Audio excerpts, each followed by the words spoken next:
Times are tough for graduates at the moment. The number of graduate jobs is down by 13.5% on 2008, and the number of people applying for each job is just under 50. What's more, entry-level salaries have stagnated. But it would seem that graduates aren't just sitting idly by and watching this happen.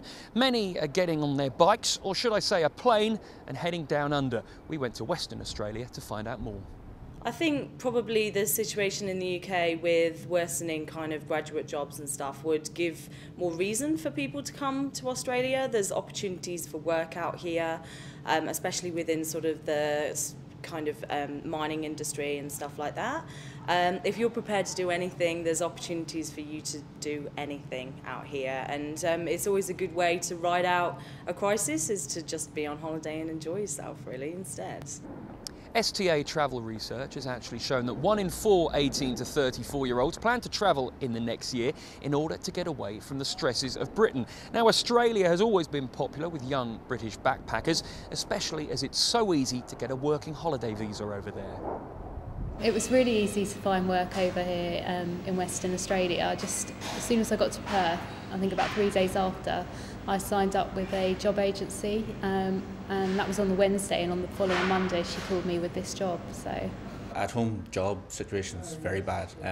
I've just been advised not to go back because there's no work to go back to. I go back and I'll be sitting around at home watching TV.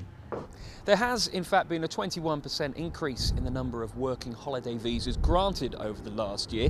But it's not just those in their early 20s making the journey to Australia. For those a bit older, a career break can be the option, especially during times of economic crisis. And if you're lucky, you can land a job that is as memorable as your travels.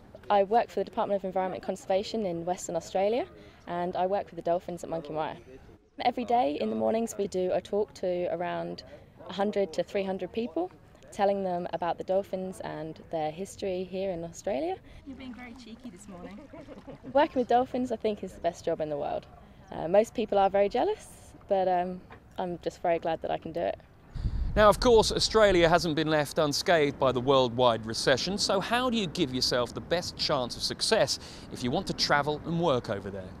My advice for people coming for work in Western Australia would be to basically be prepared to do anything.